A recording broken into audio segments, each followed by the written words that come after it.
I can hear a helicopter, and like part of me's like, man, I hope that's for me, and part of me's like, oh god, I want to crawl under a stump and die because I feel so bad for inconveniencing everyone. And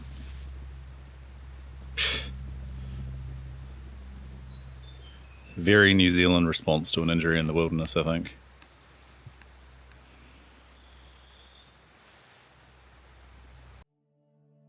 There's this thing in my life where the more I've got going on, the more I need to go for a walk. But the more I've got going on, the harder it is for me to make myself go for a walk. So today, we had a false start in the morning, and then I built up to actually making myself do it, and here we are. So we're going to be doing the Dobson Loop near Kaitoki, just in kind of the foothills of the Tararua Ranges in New Zealand's lower North Island. About a 10-minute drive north of Upper Hutt in Wellington. And I'm actually really excited. Come along, it's going to be a good video. I'll show you where I go and how remote you can get quickly.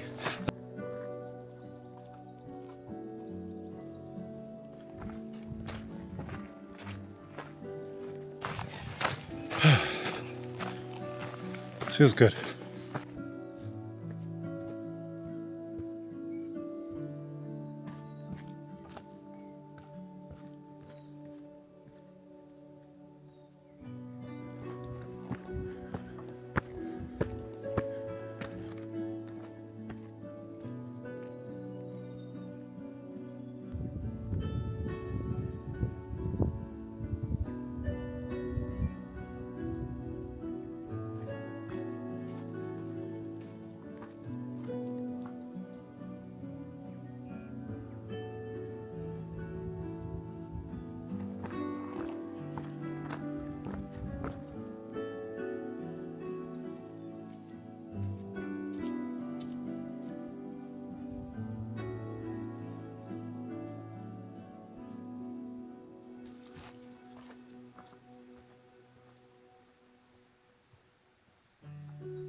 This is just beautiful.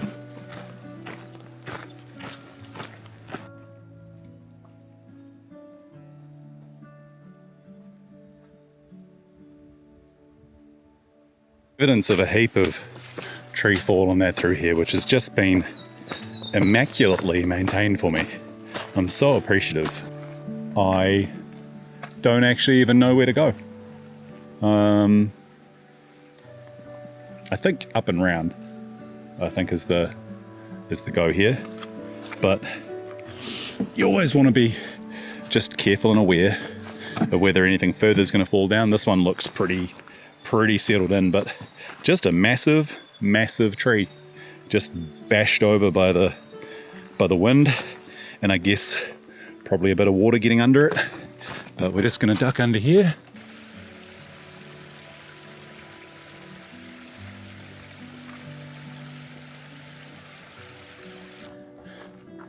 This forest park has a way of making you feel small, in a good way. Just look at this. It's mighty, isn't it? Just fallen trees and, oh gosh.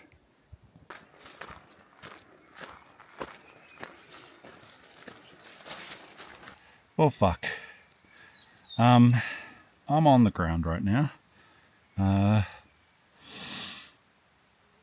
I've stepped down onto a root and it's given way, and I've heard a snap either in the root or in my ankle, and now I'm in a bit of pain. So I guess this is a really good opportunity for me to document what I'm doing to get myself out of this situation. I want to be clear, this is not pretend.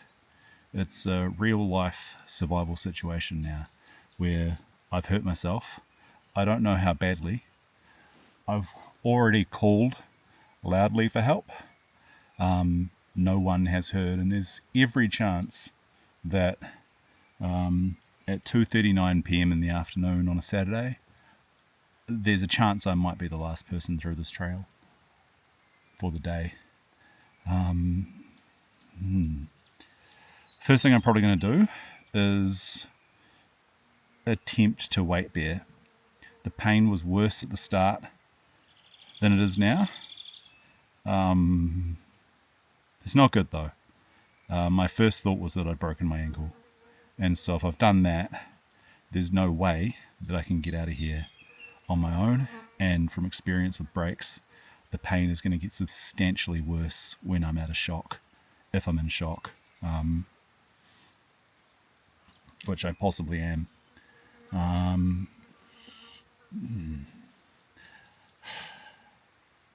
This sucks.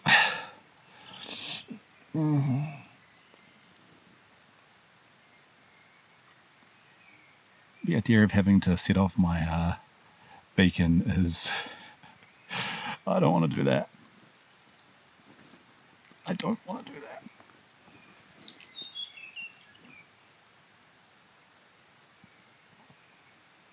God.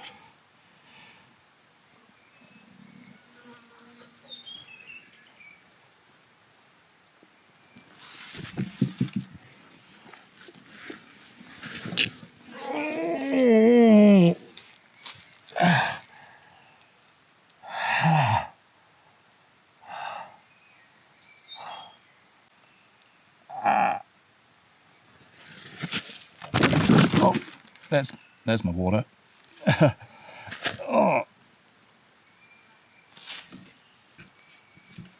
Oh God.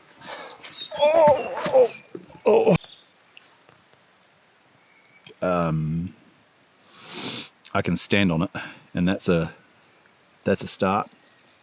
Oh yeah.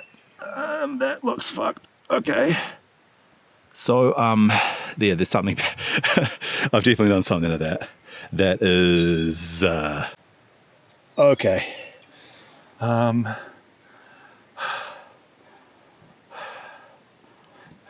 Basically, what I think I have to do is test walking on it a bit. It's real sore.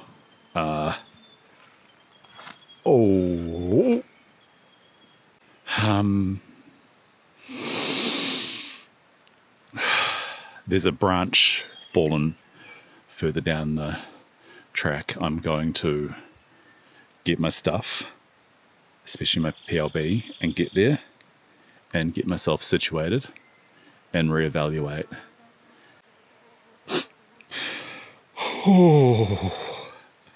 I'm not very happy about this. This is like my worst nightmare. Fuck, like, I fell over there. The fuck? Like,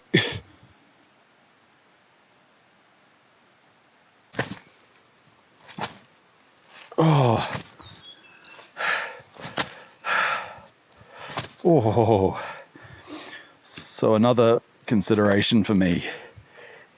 I can't go that foot first. There's no chance I can be out of here on this ankle before dark. And if I can't be out of here before dark, bastard! Fuck. If I can't be out of here before dark, I can't really safely get myself out of here. God damn it. Excuse my language.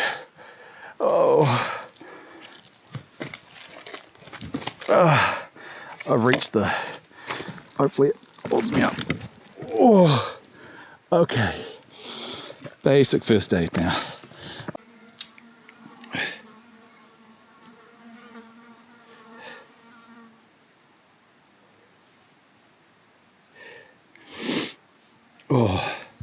I think it talks to my I think it talks to my phone, so I'm going to get out the Garmin app. So I've had a reply from, I guess, the emergency services. I don't really know who, Maritime something. And I have replied to them that I have a badly sprained ankle. I think it's badly sprained. It's quite sore. I met a lovely lady called Stephanie who's going to walk out and let Katrina know that I have a sprained ankle and that I've used my GPS or my PLB to call for help. I think she felt a bit guilty leaving, which it's understandable, but she couldn't help me. And so going and confirming that in fact I do have help coming is handy. When I move around, the ankle's clicking a bit and it's sitting funny, and I'm starting to get the shakes a little bit. And so I think what I'm going to do is get myself more comfortable and put on some warmer clothes, because I'm actually kind of cold now. So bringing the survival gear is an important part of it, right? Yeah, that's how my day's going. How's yours? Awesome.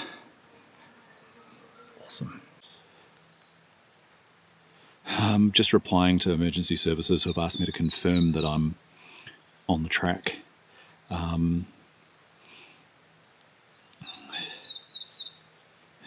Yes. Yeah. Let's see if there's an autocorrect that'll just tell me. Oh, there is. Look.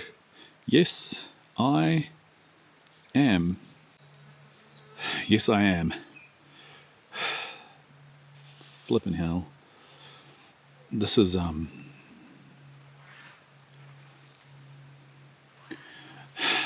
nowhere near the worst day of my life. Keeping things in perspective, I'm in pain. I'm uncomfortable. I'm embarrassed, but I'm okay. And there's absolutely no need for panic or for drama. I'm honestly like a bit cold is a thing. So I'm just going to hunker down and talk to the camera and try to make my ankle more comfortable, because this is lame. The annoying thing is when you have a fly on your foot and you can't just kick it off, because that hurts. I've done that once, and I won't be doing that again. I really hope they don't have to carry me out. 87, 88 kilograms. I don't know what that is in pounds. 210, 220. I don't know. Heavier than you'd want someone to have to carry. And by preference, they'd have some sort of magic carpet to get me out.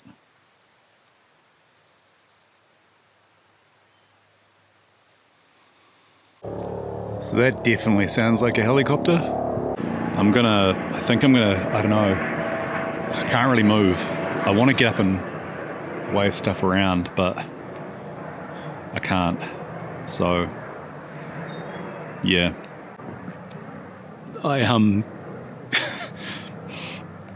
Stupid, but the second you see the helicopter, you think, yep, I'm real pleased. And then you start to, yeah. Yep.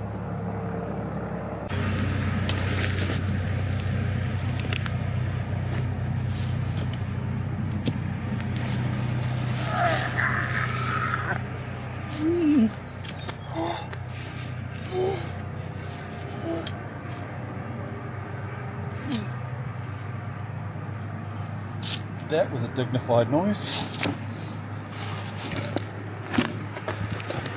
Oh.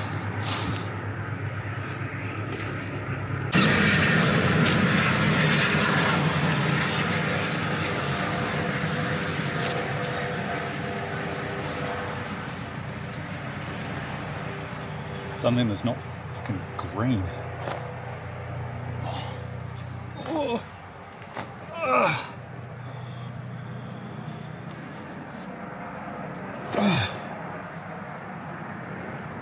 in this clearing. How can you not have seen me?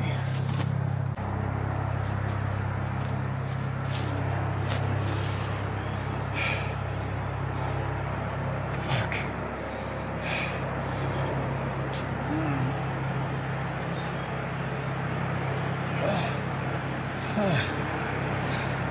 Please see me. Please.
So someone winched down through the canopy and came up and helped me. It was really amazing.